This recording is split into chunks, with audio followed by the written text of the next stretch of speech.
முட்டாள் சிங்கமும் குள்ள நரியும். ஒரு காட்டுக்குள்ள சிங்கம் ஒண்ணு வாழ்ந்து வந்துச்சு. அது ஒரு மரத்துக்கடியில ஒரு நாள் தூங்கிட்டு இருந்தது. அது மட்டும் இல்லாம தூக்கத்துல பலமா கொரட்டை விட்டுட்டு இருந்துச்சு. அந்த வழியா வந்த ஒரு கரடி சிங்கத்துக்கிட்ட போய் இப்படி சொல்லுச்சு. ஏய் சிங்கமே, போய் உன் வாயை கழுவிட்டு வா. உன் வாயில இருந்து ரொம்ப கெட்ட நாத்தம் அடிக்குது. நீ யார் அது சொல்றதுக்கு? எனக்கு எல்லாம் தெரியும். போ இங்க இருந்து, இல்லைன்னா உன்னை அடிச்சு போட்டுடுவேன். உடனே கரடி அங்க இருந்து போயிடுச்சு.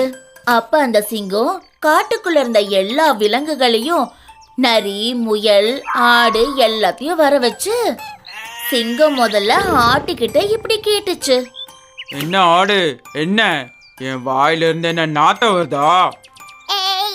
இல்ல மகாராஜா, கொஞ்சம் இல்ல, நிறைய நாத்தம் வருது. சிங்கத்துக்கு உடனே கோபம் வந்து ஆட்டை அடிச்சிடுச்சு. பக்கத்துல இருந்த முயல் அதை பார்த்து ரொம்ப பயந்துடுச்சு. அடுத்ததா முயலை கேட்டுச்சு. முயல் குட்டி, நீ சொல்லு, என் வாயில இருந்து ஏதாவது நாத்தம் வருதா? ஐயோ இல்ல காட்டுராஜா, எந்தவித நாத்தமும் வரல. உங்களுடைய வாயில இருந்து நல்ல நறுமணம் வீசுது. போய் சொல்லாத, என்ன பண்றேன் பாரு. சிங்கம் கோபத்துல முயலையும் அடிச்சிடுச்சு. அப்ப அது ரொம்ப கோபத்துல இருந்துச்சு. குள்ள நரி அந்த ரெண்டு விலங்குகளுக்கும் நடந்ததை பார்த்ததுனால அது எப்படி பேசணும்னு அதுக்கு புரிஞ்சிடுச்சு. குள்ள நரி, நீ தான் என்னோட உயிர் நண்பனாச்சே, நீ சொல்லு, என் வாயில இருந்து ஏதாவது கெட்ட நாத்தம் வருதா? மகாராஜா, கடந்த சில நாட்களாக எனக்கு குளிர் எடுக்குது. அதிலிருந்து எனக்கு மூச்சை இழுக்கிற சக்தி குறைஞ்சிடுச்சு. மோந்து பார்க்க முடியல. அதனால என்னால இப்போதைக்கு உங்களுக்கு பதில் சொல்ல முடியாது. சரி சரி, நான் உன்னை போக விட்டுடுறேன். நீ குணமாகி வந்ததுக்கு அப்புறம் நான் கேட்ட கேள்விக்கு நீ பதில் சொல்லணும். அதுக்கப்புறம் குள்ள நரி தன்னோட உயிரை காப்பாத்திக்கிட்டு அங்க இருந்து ஓடிடுச்சு. எப்பவுமே புத்திசாலிகள் தன்னோட எண்ணங்களை மாத்திப்பாங்க, ஆனா முட்டாள்களால முடியாது. சுத்தமான யானை. ஒரு காட்டுல யானை வாழ்ந்துகிட்டு வந்தது. அதுக்கு சுத்தம்னா ரொம்ப பிடிக்கும். அது அத எப்பவுமே சுத்தமா வச்சுக்கும். ஏதாவது ஒரு விலங்க அழுக்கா பார்த்தா அது அப்பவே திட்டிடும். ஏன் எப்பவுமே அழுக்காகவே இருக்கீங்க? போங்க, போய் சுத்தமா இருங்க. உங்களை சுத்தமா ஆரோக்கியமா வச்சுக்கோங்க. மத்த விலங்குகளுக்கு அது பேசுறது கேட்டா ரொம்ப வருத்தமா இருக்கும். அப்பதான் தன்னோட உடம்பு அழுக்கா இருக்குதுங்கறத யானை கவனிச்சுது. ஐயோ, என்ன இது? நான் ரொம்ப அழுக்கா இருக்கேன். இன்னைக்கு காலையில தானே குளிச்சேன். தும்பிக்கையிலயும் கால்லயும் அவ்வளோ சேரா இருக்கு. நான் நதிக்கு போய் திரும்பவும் குளிக்க வேண்டியது இருக்கும்னு நினைக்கிறேன். அந்த யானை நதிய நோக்கி போச்சு. அங்க பார்த்தா எல்லா விலங்குகளும் உடம்புல இருக்கிற சேத்த சுத்தம் பண்ணிக்கிட்டு இருந்தது. ஆனா ஒன்னா சேர்ந்து நதியில விளையாடிக்கிட்டு இருந்தது. அதே நேரத்துல குளிக்கவும் செஞ்சதுங்க.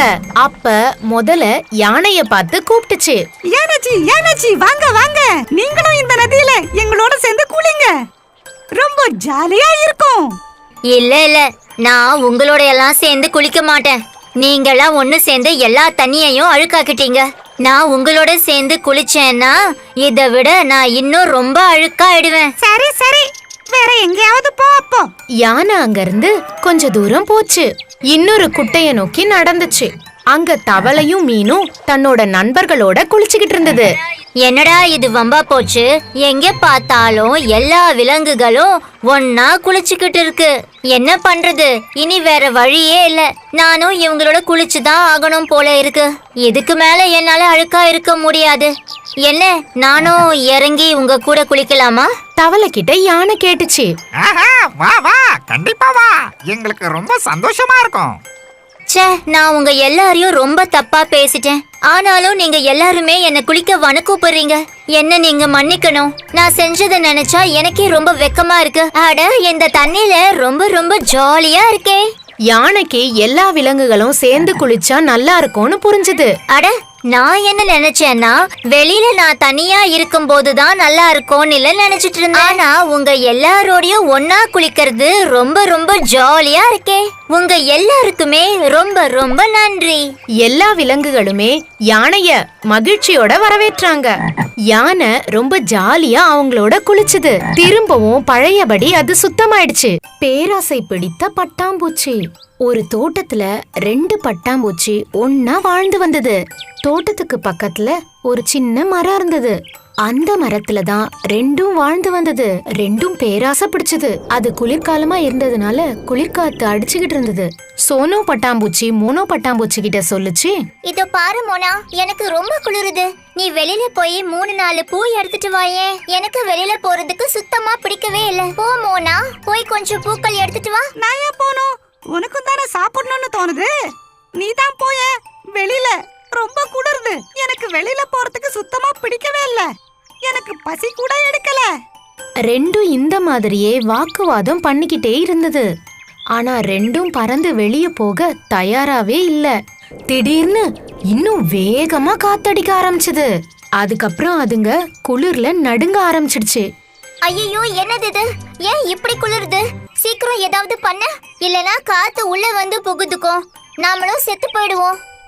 ஏன் நீ போய் இதுக்கு ஏதாவது பண்ணலாம்ல? இந்த குளிர் காத்துல நான் வெளியில போனா கண்டிப்பா நான் செத்து போயிடுவேன். அதுக்கப்புறம் பார்த்தா குளிர்காத்து உள்ள வந்துகிட்டே இருந்தது. குளிர்ல 2ம் நடுங்க ஆரம்பிச்சுது. ஆனா அதுங்க அந்த இடத்துல இருந்து நகர்ந்த பாடு இல்ல. ஐயோ கடவுளே, எங்களை நீங்க காப்பாத்துங்க. ஆமா கடவுளே, நீங்க தான் ஏதாவது பண்ணணும். ரொம்ப குளிருது. 2 பட்டாம்பூச்சியும் கடவுள்கிட்ட உதவி கேட்டு வேண்டுச்சு. ஆனா அங்கிருந்து நகரவே இல்ல. இன்னும் காத்து வேகமா அடிச்சுது. அதுல 2ம் இறந்தே போச்சு. பேராசப்பட்டு அலைஞ்சதுனாலதான் அதுங்க உயிரே போச்சு. கடவுள் நமக்கு என்ன சொல்றாருன்னா, யாரையும் எதிர்பார்த்து வாழக்கூடாது. மரமும் மிருகமும். காட்டுக்கு நடுவுல 2-3 பெரிய மரங்கள் இருந்தது. ஒன்னு மாமரம், இன்னொன்னு வேப்ப மரம், 3வது மரம் வாழை மரம். அந்த மரங்களை சுத்தி சுத்தி தினமும் முயல் குட்டிங்க, அணில்ங்க, குரங்குங்க அந்த இடத்துல ஒன்னா விளையாடிட்டு வந்தாங்க. அவங்க மரத்து மேல ஏறுறதும் அங்க இருந்து குதிக்கிறதுமா சந்தோஷமா விளையாடிட்டு இருந்தாங்க. வாழை மரத்துக்கும் வேப்ப மரத்துக்கும் அதுங்க விளையாடுறது சுத்தமா பிடிக்கவே இல்ல. ஒரு நாள் வாழை மரம் வேப்ப மரத்துக்கிட்ட சொல்லுச்சு, என்ன இந்த மிருகங்க இவ்ளோ சத்தம் போடுதுங்க? நம்மள எப்பவும் இதுங்க டென்ஷன் படுத்துது. இந்த விலங்குகள் எல்லாம் வேற எங்கேயாவது விளையானா நல்லா இருக்கும். ஆமா வாழைப்பழம், நீ சொல்றதே சரியா தான் இருக்கு. நாள் முழுக்க நம்ம மேல ஏறுதுங்க, தேவையில்லாம குதிக்குதுங்க, மரத்துல இருக்கிற இலைகளை பிச்சிடுதுங்க. நமக்கு வலிக்கும்ன்றது இதுங்களுக்கு புரியல. நாம ஏதாவது பண்ணணும். அப்போ அந்த வாழை மரம் மாங்காய் மரத்தை பார்த்து கேட்டுச்சு, வணக்கம் மாங்காய் மரம், உங்களுக்கு இதெல்லாம் பார்த்தா டென்ஷன் ஆகாதா? நீங்க மட்டும் எப்பவுமே சிரிச்சிட்டு இருக்கீங்க, எப்படி முடியுது சொல்லுங்க? ஏன் சிரிச்சிட்டு இருக்கேன்னா, இவங்களை எல்லாம் பார்த்தா எனக்கு ரொம்ப சந்தோஷமா இருக்கு. எனக்கு இவங்களால எந்த பிரச்சனையுமே இல்ல. நம்மளாலதான் எங்கேயுமே போக முடியாது. நம்ம பழத்தை நம்மளாலேயே சாப்பிட முடியாது. ஆனா நம்ம பழத்தை அவங்க சாப்பிடுறத பார்த்து நாம சந்தோஷப்படலாம்ல. அவங்க இல்லாம நாம வாழ முடியாது. அது மட்டும் இல்ல, நம்ம இல்லாம அவங்களாலயும் வாழ முடியாது. எல்லோருமே ஒருத்தருக்கு ஒருத்தர் சார்ந்துதான் இருக்கோன்றத நம்ம புரிஞ்சுக்கணும். எனக்கு இவங்க விளையாடுறத பார்க்க பிடிக்கும். என் மேல ஏறி குதிக்கிறதும் பிடிக்கும். ஒரு நாள் காட்டுல விறகு வெட்டுறவன் வந்தான். எல்லா மரத்தையும் ஒன்னொன்னா வெட்ட ஆரம்பிச்சான். கொஞ்ச நேரத்திலேயே மா, வேப்ப, வாழை மரத்துக்கிட்ட வந்தான். அங்கதான் முயல், அணில், குரங்கு விளையாடிக்கிட்டு இருந்தது. அப்போ அந்த விறகு வெற்றவனை அதுங்க பாத்துடுச்சு. அங்க பாருங்க, ஒரு விறகு வெட்டுறவன் வந்துகிட்டு இருக்கான். நம்ம மரங்களை வெட்டிடுவான். நம்ம தினமும் அங்கதானே விளையாடுவோம். வாங்க ஏதாவது பண்ணலாம். இதை இப்படியே விடக்கூடாது. நாம அவன மரத்தை வெட்ட விடாம ஏதாவது பண்ணலாம். ஆனா எப்படி? நாம ரொம்ப சின்னதா இருக்கோமே, இவன் நம்மள பார்த்து பயப்பட கூட மாட்டானே. யானை என்னோட நண்பன். நாம போய் அவன் கிட்ட உதவி கேட்கலாம். அவங்க வேகமா யானை கிட்ட போனாங்க. யானையா, யானையா, எங்களுக்கு உங்ககிட்ட இருந்து ஒரு உதவி வேணும். என்ன சொல்லு நண்பா? அந்த மாம்பழ மரம், வாழை மரம், வேப்ப மரத்துக்கு பக்கத்துல தான் நாங்க விளையாடுவோம். ஒரு மரம் வெட்டுறவரு அதை வெட்டுறதுக்கு வந்துட்டாரு. நாங்க அந்த மரத்தை காப்பாத்த நினைக்கிறோம். எங்களுக்கு நீங்க உதவி செய்யணும். கண்டிப்பா, நீங்க கவலையே படாதீங்க. யானை ரொம்ப வேகமா அந்த மரவெற்றவனை நோக்கி பயமுறுத்ததுக்காக ஓடுச்சு.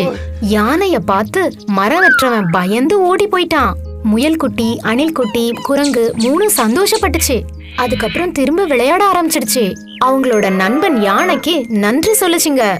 இந்த 3த்தோட சந்தோஷத்தை பார்த்து மா, வேப்ப வாழை மரம் ஒண்ணுக்கொண்ணு பேசிக்க ஆரம்பிச்சுதுங்க. இன்னைக்கு இவங்க எல்லாம் தான் நம்மளோட உயிர்களை காப்பாத்திருக்காங்க. தேவையில்லாம நீ இவங்கள பார்த்து கோவப்பட்டல. ஆமா, நான் தான் தேவையில்லாததெல்லாம் பேசினேன். இவங்க ரொம்ப நல்லவங்களா இருக்காங்க. ஆமா, இவங்க இல்லாம நாம ஒண்ணுமே இல்ல. நாம எல்லாரும் ஒத்துமையா வாழணும். அதுக்கப்புறமா எல்லாரும் இப்படித்தான் ஒத்துமையா வாழ ஆரம்பிச்சாங்க. Please subscribe.